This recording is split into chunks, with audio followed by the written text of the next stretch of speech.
Welkom bij de Maak het Waar update, dag 7 alweer. Vandaag gebeurde er weer veel. Eerst na gisteren, André Halmans werd verrast met een optreden van een van zijn idolen. We gaan weer op pad voor een nieuwe wens. Mijn radiocollega André Halmans, waar ik de ochtendshow mee maak, is vandaag jarig. Hij is 52 jaar geworden. En ik ga hem verrassen. En wat hij niet weet is dat we een hele leuke verrassing voor hem in petto hebben. En we gaan zingen: lang zal hij leven, lang zal hij leven. Proficiat, Ja, André. dankjewel. Ik zong al iets voorbij rijden net. Ik dacht, oei. We dachten, vanochtend hebben we het klein gevierd, maar we dachten we moeten er natuurlijk wel een fly of iets bij zetten. Ah, dat vind ik wel heel aardig. Ja, het ruikt er lekker binnen. We zijn aan het goed met de kids. Oh, wat gezellig. Nou, ik wil zeggen, kijk binnen, maar dat Ja, we blijven buiten. lijkt me De verstandig. geur is in ieder geval Ah, heerlijk. dat is ook heerlijk. Ik heb een heerlijke taart meegenomen, flytaart. Oeh, dankjewel. Dat past er ook wel bij, denk ik. Nou, we hebben te veel vanmorgen gegeten, dus We hebben vanochtend al fly Ja. gehad, 52 jaar. alweer. Hoe voelt dat? Blijft hetzelfde als 50 hoor, dus En ik vertelde al, je bent vaak jarig geweest rondom het PNM-hoes. Had je het niet echt kunnen vieren? nee, we hebben het vaak overgeslagen of veel eerder of veel later gevierd. Maar ja, ik had altijd pech of geluk. Toen ik in het huis zat zelf ook, was ik ook jarig. Dus ja, de laatste jaren heb ik de verjaardag eigenlijk meer in Panningen gevierd als thuis. Ja. Geniet van die fly. Het zal wel lukken, dankjewel. Vind ik heel aardig. Smakelijk. Dank je, Ja, André, het vlees hè. wordt koud. Hoi. Maar wat hij nog niet weet, is dat we over 2 minuten weer voor zijn deur staan voor de volgende verrassing. Is dat dan een goede adres of zo? Oh, ja André, we zijn er weer. Ja, dat zie je. We willen je nog even verrassen. Oké. Ja, want dit is natuurlijk niet het enige wat we voor jou in petto hebben. Wil je even je jas aandoen? Ja. En ja, de mensen die binnen zitten mogen ook best even naar buiten komen. André, je bent vandaag jarig. Heb Ja. je nog gevierd vandaag? Nou, niet heel veel hè. Nee, het is een beperkte kring natuurlijk. Ja, normaal hebben we nog wel eens op 5 s'avonds, maar dat zit er dit jaar niet aan. Nee, Vanwege nee, corona, nee, dus dat gaat hem niet worden. Nee. Wel veel felicitaties gekregen, Ja, neem ik aan. dat wel vanmorgen hè. Sowieso al in Ja. de uitzendingen, dus En er werd flink gebeld voor een verzoekplaatje en dergelijke. ja, zeg dat wel. Ja. Het was wel een gezellige uitzending. Ja, leuk. Alleen de kerstmis was wat minder. Nou, we hebben er flink een feestje van gemaakt vanochtend. Ja, dat klopt. Ja. Je houdt van muziek, hè? Ja. Vanochtend al Window of Hope gedraaid. Ja. Waar hou je nog meer van? Van Lex en van Frans Pollux vind ik heel goed. Eigenlijk heel veel. Ja. Ik heb een heel breed scala van muziek wat ik altijd leuk vind. Ja, want we hadden het erover. Lizzie, jullie pap houdt van heel veel muziek, hè? Ja. Jij dacht, het vind ik wel leuk om hem te verrassen. Ja, ik wil wel wat drinken. Ja. Hoe staat de boer zo? Oké. Waar houdt hij zoveel van? Carnavalsmuziek, Ja. onneuzele muziek. Onneuzele muziek. Oh. Kijk, Onneuzele dan zeker de muziek. vraag wat is onneuzele muziek? Wat is dat onneuzele weet- muziek, dat dacht ik André? wel, dat weet ik niet. Waar hou je van? Ja, carnaval, ja. Nee, ik draai eigenlijk van alles, maar het is niet allemaal in de trant wat de kinderen leuk vinden. Nee. Ik denk dat Dit dit vindt Dit wel? iedereen leuk, hè? Ja. Want hier staat voor jou niemand minder dan, ja, we zien hem onder de afdak staan van de garage. Jérôme Gielissen! Jawel!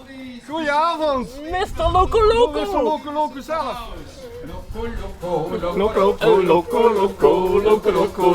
Loco, sing met mich mit. Loco, loco, loco, loco, loco, loco, loco, loco, loco, loco, kan ik naar bed. Want in de sterren steht geschreven, die vindt van dorp, de schat van die leven. Daarom vraag ik bliebe mich vanaan. Het is hem echt hoor. Lees denn ich vergesse dich noch mich Lars Küpermeer. Loco, loco, loco, loco, loco, loco, loco, loco, loco, loco, sing mit mich mit.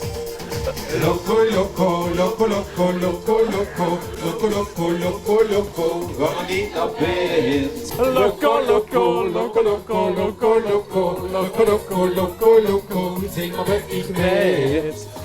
Loco, loco, loco, loco, loco, loco, loco, loco, loco, loco, gonna niet naar bed. Everybody happy? Zing maar met Hoe lang? met. Loco, loco, ga nog niet naar bed. Loco, loco, even op je lid. Loco, loco, weet nu wie het heet. Loco, loco, zing maar met wie met. Loco, loco, ga nog niet naar bed. Loco, loco. Hey! Dankjewel. André, wat vond je ervan? Ja, leuk. En Jerome helemaal uit Maastricht? Ja, dat Ik bedoel wil ik. net zeggen, ik vond het geweldig om die heen te komen zingen. Ik vond het keileuk dat ze thuis. Dankjewel. Goed. Dankjewel. Laura stond vanochtend weer vroeg op voor een ontbijtje. Goedemorgen. Maar, Verrassing. Waarom hebben we een verrassing, Guusje? omdat jij altijd zoveel voor ons doet. Wat hebben we daarvoor gedaan? Een mail gestuurd Maar het woord. van PNM. Dus we willen dich verrassen. En als het goed is, krijg je nou een leuk en lekker ontbijtje aangeboden. Laat het lekker smaken. Fijne kerstdagen. En we hoor je heel veel van oma, toch? Nou, tot straks, mam. Doei! Ja, we zijn alweer bij het 7e verrassingsontbijtje en dit keer in Panningen aan de Bernhardstraat en we gaan naar mevrouw Astrid Vermeulen. En ja, zij krijgt het ontbijtje aangeboden door haar dochter en een hele schare van kleinkinderen zijn er ook bij. We gaan het bekijken.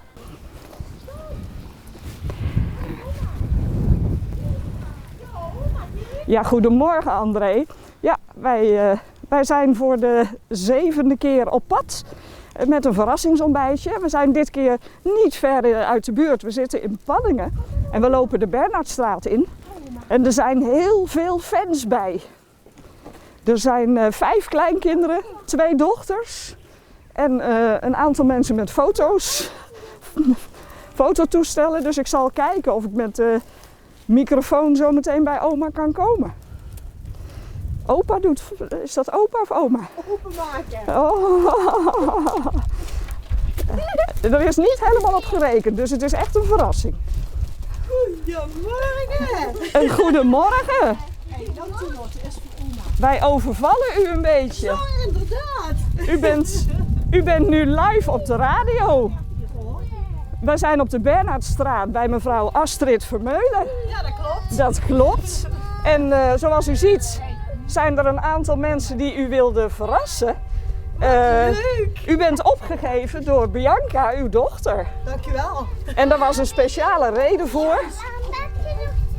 Ik zie dat de kleinkinderen alle aandacht willen hebben. Ja, Ja, oma was net wakker. ja. En u had ook iets in gedachten toen u 60 werd, begreep ik, hè? Ja. Kunt u daar iets over vertellen? Ja, wij Of zouden, wilt u dat? Ja. Ja. Wij zouden eigenlijk een weekendje weggaan. Naar de Efteling, Naar hè? de Efteling. Meiden, Oh.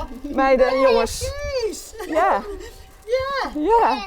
Ja, het geduld is bij de kleintjes niet heel groot, André. Dus we gaan even proberen het interview Kom, af te even maken. wachten, Gijs. Ja, ja en toen helaas kon dat niet doorgaan, hè? Door Nee, een dat klopt. verdrietige gebeurtenis. Ja, Ja. helaas. Helaas. Ja, en toen heeft u nog een tweede keer een uitje gepland. Ik kijk even richting dochter die alle informatie gegeven heeft. Ja, dat klopt. Die toen hoogzwanger was. Ja, dat was u. Dat Dat was Bianca. was Bianca, die was hoogzwanger en daar is Daar is het onze kleine product. prins toen van geboren. Nou, het is allemaal goed gekomen ja, wat dat gelukkig betreft. Wel, gelukkig wel. Ja, ja. En dan deze coronatijd is natuurlijk ook super vervelend. Ja, is vervelend. Maar ja, we moeten er toch wat van maken, hè? In de Creahoek was er vandaag handlettering.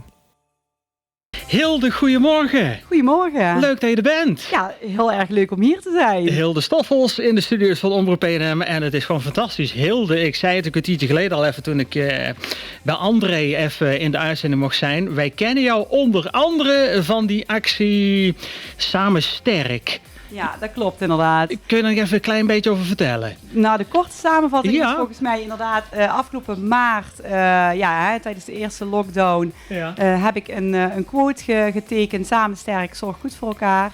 En toen werd er mij gevraagd van kun je die in het groot maken zodat ik die op mijn raam kan overtrekken door iemand anders. Ja, en dat werd vermenigvuldigde zich, zeg maar.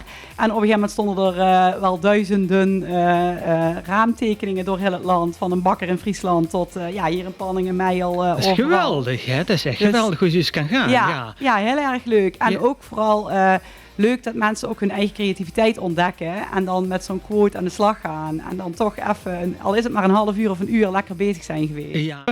Marijke, hartstikke fijn dat jij er ook bent. Ja, bedankt dat je bent uitgenodigd. Ja, vertel eens. Want ik zie ook de tasjes voor je staan op tafel. Ja, dat klopt. Ik had een wens ingediend voor mijn moeder, Ja. Marij. In eerste instantie een andere wens ingediend, maar ik vond het een heel leuk alternatief. Ook met de handnetring. Mama heeft ook sinds dit jaar een nieuw appartement. Het is heel leuk om daar ook in het appartement iets persoonlijks neer te hangen. 2 jaar geleden was mijn vader ernstig ziek geworden. Is januari 2019 overleden aan longkanker. In de tussentijd is mijn moeder qua gezondheid ook niet helemaal optimaal. Ze heeft 3 keer een enkeloperatie gehad voor die vast te laten zetten door artrose. En daarbij heeft ze nog 3 nekhernia's. Ja, dat is fors. En nog een keer een tennisarm en nog iets aan de been. En ja, ze blijven een beetje aan het sukkelen. Ja, ik begrijp het. Maar dat is zo'n gelegenheid dat jij denkt, we gaan er eens even verrassen. We gaan eens even iets leuks verzinnen voor moeder. Ja, precies. Heb jij nog bepaalde wensen? Of hoe kwamen jullie misschien bij elkaar uit? Of is het via PNM gegaan? Het is via PNM gegaan. En toen kwamen wij bij Hilde uit. Ja. Want de tassen, dat is al een begin voor moeder zometeen. Ja, dat is een heel leuk cadeautje van Hilde, het initiatief. En zometeen gaan jullie samen aan de slag om er iets moois van te maken. Dat is de bedoeling. Danielle van der Wiep kwam langs met bijzondere mondkapjes. En ik ben vandaag hier omdat wij als bibliotheek samen met Museum Pelemaas mondkapjes hebben laten drukken. Oké. Ik heb ze bij me, ik kan ze misschien even laten zien. Dus deze. Camera. Oh. Zo, ja, we hadden de verkeerde camera. Ja, dat is hij. Deze mondkapjes, de afbeelding op het mondkapje is gemaakt door een cliënt van Oete Verf uit Panningen. Het is een stukje uit een schildersdoek, daar hebben we een foto van gemaakt en dat hebben we laten drukken. De winst die we hiermee gaan maken, dat komt geheel ten goede aan Stichting Leergeld. Oh, die kennen we. Ja. Goeie doel geweest bij PNA Moes. Precies. Ja. Wij hadden zoiets van, we willen ook aan in deze tijd, vooral juist in de coronatijd, krijgen gezinnen het financieel zwaar. Hebben gezinnen het financieel zwaar, misschien nog wel zwaarder als anders. En wij willen dat alle kinderen zich zo goed mogelijk kunnen ontwikkelen en mee kunnen doen in de maatschappij. Ja. En Stichting Leergeld zet zich daar ontzettend goed voor in. Dat klopt. Dus vandaar is dat ons goede doel geworden. Mondkapjes zijn €5 per stuk. App de DJ, mail de redactie. Je mag ook naar de bibliotheek Maas en Peel mailen. info@museumpeel.maas. Mogelijkheden genoeg. Maar ja, steun in deze zware tijden het goede doel. En geef de kinderen een mooie toekomst om zich te ontwikkelen en mee te kunnen doen in de maatschappij. Ook Noortje was er vandaag weer met een tip. Het verhaal is natuurlijk op het moment dat iemand overlijdt, schiet iedereen eerst in de praktische zaken. Een uitvaart regelen, het afscheid verder vormgeven. Wat heel veel mensen gewoon op dat moment liever niet willen, is het zakelijke stuk aan beginnen. Want die emoties hebben gewoon de overhand. Ja. En op het moment dat er dan wel iets is geregeld, kun je de zakelijke romslomp wel beperken. Op het moment dat er niks geregeld is en er start een zoektocht naar wat is er geregeld en wat moeten we regelen, komt vaak zo'n emotioneel proces ook in de verdrukking, zeg maar. En dan zie je vaak dat zo'n rouwproces eigenlijk al een valse start maakt. Gewoon omdat zaken niet goed geregeld zijn. Je zegt een zoektocht. Is het dan een zoektocht? Dat zou kunnen zijn. Hè. Ligt er natuurlijk aan wie er overlijdt. Vaak zie je dat als een partner overlijdt, dat meestal de partner wel weet wat er geregeld is of waar iets geregeld is.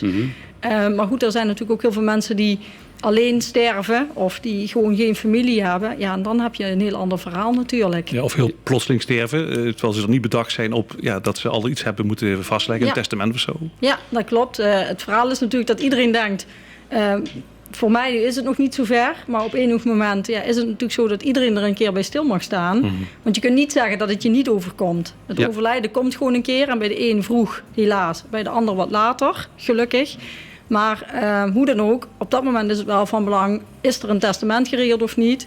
En dat kun je altijd controleren via het centrale testamentenregister. In Nederland is het zo geregeld dat alle testamenten geregistreerd worden in een centraal register. En daar kun je dus ook altijd controleren of iemand een testament heeft gemaakt. Dus stel dat ik volgende week in Groningen een testament maak en ik overlijd over 2 weken gewoon hier in Pelemaas, dan zal hier de notaris in Pelemaas gewoon kunnen zien dat ik in Groningen een testament heb gemaakt. De wens van Noortje voor vandaag is dat iedereen kenbaar maakt aan een naaste wat hij geregeld heeft. Want hoe zorg ik dat mijn naasten weten wat ik allemaal geregeld heb? Vaak is het zo dat er na een overlijden lang gezocht moet worden naar alle spullen die geregeld zijn. Verzekeringspapieren, een overschrijvingsbewijs van de auto, maar ook welke bankzaken zijn er allemaal geregeld. Als je hierover met niemand gesproken hebt, komt er een hele lange en vaak moeilijke zoektocht voor uw naaste. Dit kunt u voorkomen door er nu open en eerlijk over te spreken of in elk geval kenbaar te maken waar de zaken te vinden zijn. Vandaar dat ik iedereen toewens dat u het met iemand kunt bespreken. Wilt u uw zaken bij elkaar stoppen in een mooie doos, dan heb ik weer een mooie herinneringsdoos voor u in de aanbieding. Wie, oh wie, heeft deze herinneringsdoos nodig om alle stukken te verzamelen voor later? Ik hoor het graag en morgen vertellen we u wie deze herinneringsdoos krijgt.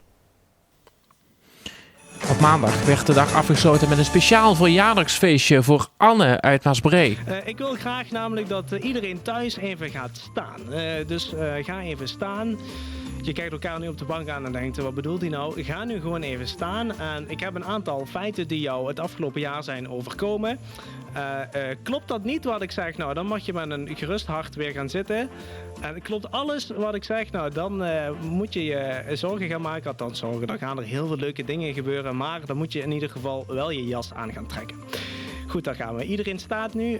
En als het dus niet klopt, wat ik zeg, ga je weer gewoon rustig zitten. Je bent in maart dit jaar 16 jaar geworden. Je zou tijdens je verjaardag op reis zijn in Praag. Nou, ik denk dat op dit moment al heel veel mensen weer rustig kunnen gaan zitten.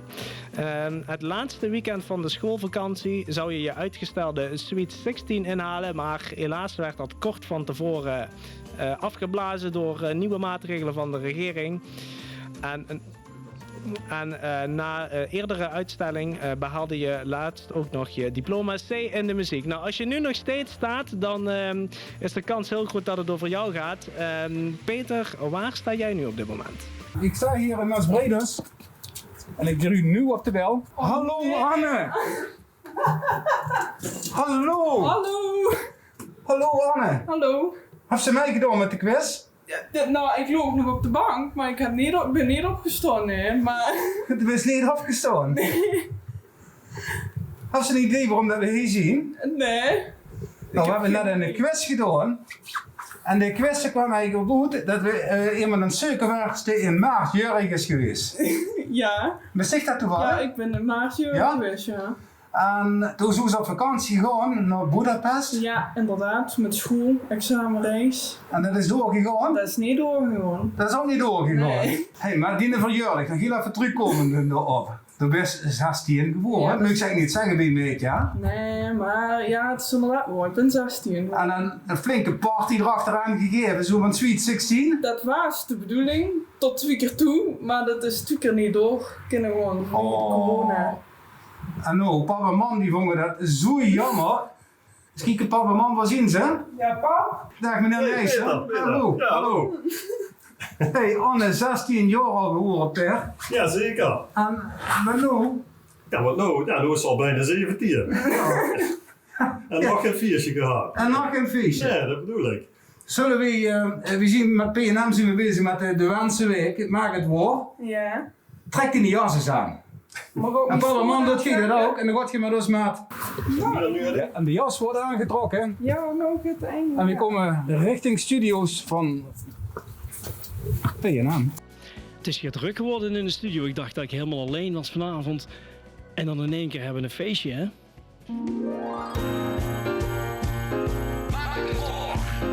Maak het voor. Want er is een feestje te vieren. Want Anne is jarig. Hiep hiep. Hey! Jullie hebben de wens ingestuurd. Vertel maar eens. Ja, Ik heb de wens ingestuurd, dus Per, de vader van Anne, weet er ook niks van. Dus alleen ik ben op de hoogte van de wens van Anne. En ja, ik weet niet of ik hem al mag vertellen. Nee, we houden het toch even spannend. Hè? Nou, Anne, nu heb ik een vraag aan jou. Ja. Als er een Limburger is die jij bewondert, wie zou dat dan kunnen zijn? Dan vind ik het fijn als je nou Peter noemt of mij. Nou, nee, ik heb altijd al gezegd... Huub Stapel. Huub Stapel. Nou, nou zou ik het helemaal geweldig vinden als ik kon zeggen van... Dames en heren, hier is hij dan. Huub Stapel. Helaas. En achter het gordijn blijft een beetje leeg, maar dan heb ik misschien toch nog wel een verrassing voor je. Dag Anne, dit is Huub. Ik wens je hele fijne feestdagen en ik hoop dat je wens een beetje in vervulling is gegaan. Dan lieverd, doei. Leuk. Ja, wat vind jij zo goed aan Huub? Nou, het is niet per se... Het is altijd, als ik Huub op televisie zie, dan zeg ik altijd... Hé, daar is Huub weer. En dan zegt mijn moeder... Nou, we moeten toch echt een keer een meet and greet met jou en Huub gaan regelen. Ja, nou is het in virtuele vast gelukt, hè? Ja. Ik wil nog wel meer slingers op gaan hangen. En daarvoor wil ik eigenlijk gaan naar Studio 3.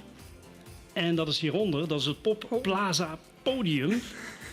En ik ga eens even kijken wie daar zit. Of daar slingers opgehangen kunnen worden. Ja, zien jullie er? Nou, wij hebben een kerstboom opgetuigd. Anne, we gaan voor dich een paar liedjes zingen. En als nieuwe nummer van dit jaar, het onnog toepasselijk, hang de slingers samen op. Want om het van het leven te maken, zoals ze zelf de slingers op moeten hangen. 16 jaar, Anne, gang in de Polonaise lopen door de studio bij dich. En dan gaan we heel jongen gas geven. En misschien zien we elkaar dadelijk. Kom maar gewoon. Vier vandaag, zo hel als ze maar kind. En als ze meer gewakker wordt, doe het dan nog eens. Anne, de grond weg! Het leven is een prachtig viers, kom hang de slingers samen op. Want het geluk hinkt in de lucht. Moog ik dat met straks vergeten, geef ik gaas en God volop. Geniet de kind, ze nooit genoeg. Ja, la la la, lachen amuseer. Ja, la la la, proost en profiteer. En je mag naar onderen gaan. Ik moet er gewoon Nederlands praten. Ja, want de breurtjes zitten onder bij jou. Die hebben de slingers opgehangen net. Ja, klopt. En lekker even een schoenkelnummer doen dadelijk. Goeie grond, jongens, goeie grond. Hier zitten we hier, hè? Ja, inderdaad. Ik ga maar vast naar onderen toe. Ik draai alvast een plaatje en dan gaan we dadelijk terugschakelen naar het Pop Plaza Podium. Voor het tweede optreden van de Breurkes. Lang zal ze leven, lang zal ze leven, lang zal ze leven in de gloria, in de gloria, in de gloria.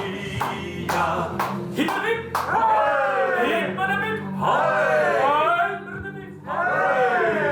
Goeie grond zingen. En Anne die komt ze bij ons staan. Wij moeten wel gooien die 1,5 meter, dus we zitten dicht in het middelpunt, want het gaat dicht.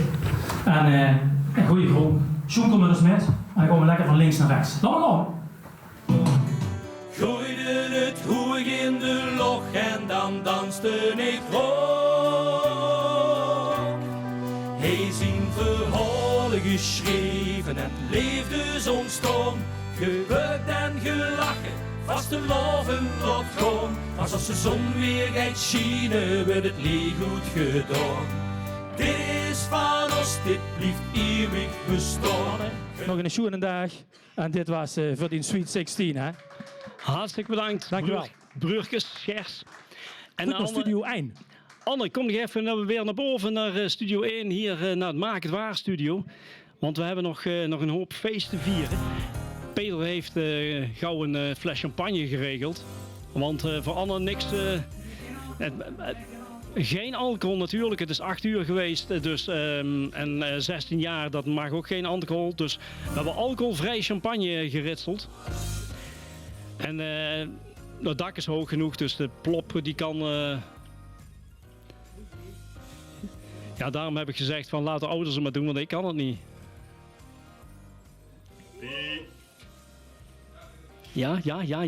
Ja? Oké. Anne, op jouw verjaardag. Ik zal hem even inschudden. En terwijl dat hier de glazen volgeschud worden, ga ik even een verzoekplaatje draaien. Want Anne, ken jij Fred? Ja, Fred. Mijn pedo. Ja, nou Fred, die heeft gebeld naar de studio. Oh nee! En die heeft een plaatje voor jou aangevraagd. En dan mag jij raaien welk. Ik weet het ook niet. Deze. Anne, niet meer bij te sturen. Proost op Anne. En Die Fred. momenten zouden eeuwig moeten blijven duren. Dat was het weer voor vandaag. Volg de actie online of kijk morgen naar de afsluiting live vanaf 7 uur. Tot dan!